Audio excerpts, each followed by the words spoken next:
सभे मगहिया भाई बहन के भुलेटन काका के राम राम। आथिन मगहिया खबर में सुनथिन देश दुनिया के खबर। पश्चिम बंगाल में 5वां चरण के चुनाव आज 45 सीट पर 319 प्रत्याशी के भाग्य के होत फैसला। जिम, संग्रहालय, स्पोर्ट कॉम्प्लेक्स 15 मई तक बंद रहत। बिहार में रिकॉर्ड कोरोना पॉजिटिव 24 घंटा के अंदर पावल गई।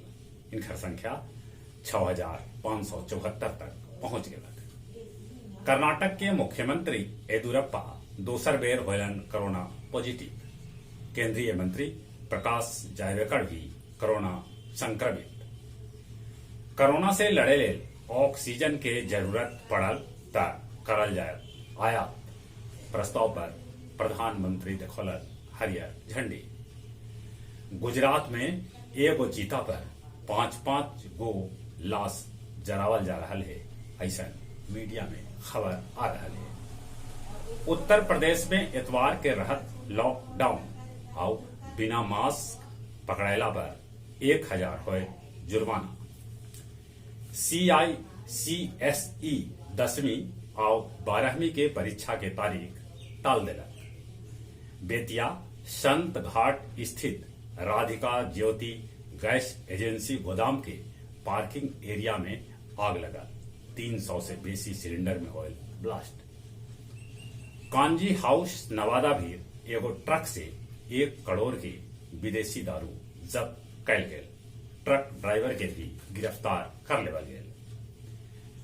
मिस्र में भेटायल 3000 बछर पुरान सोना के शहर।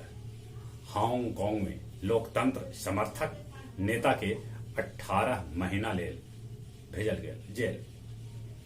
इंग्लैंड के प्रिंस फिलिप्स के अंतिम संस्कार आज विंडसर कैसल में करल जाए। ब्रिटेन सरकार भगोड़ा हीरा व्यवसायी नीरव मोदी के प्रत्यार्पण के मंजूरी दे दिलक। अमेरिकी फेडेक्स सेंटर में गोलीबारी में 8 आदमी के मौत हो गया। हमलावर खुद के कर लेलक सुसाइड।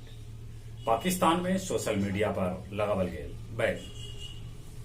साइबर अपराधी सभे नगर प्रखंड गया के वीडियो बलवंत पांडे के खाता से पैसा उड़ौलन।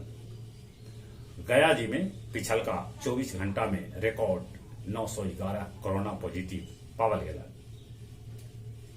136 केन बियर के साथ गुरुआ में 3 गो धंधेबाज के बाईपास रोड से दरोगा जी गिरफ्तार कैलका। 12 चट्टी के वीडियो सीओ समेत 12 स्टाफ कोरोना पॉजिटिव। कोरोना के चलते जिला भर के 25% बैंक में कामकाज प्रभावित। और कुछ खेल के समाचार। कल खेलल गए IPL के मैच में चेन्नई सुपर किंग्स पंजाब के 6 विकेट से हरा दिलक। चाहर चटकौलन 4 विकेट।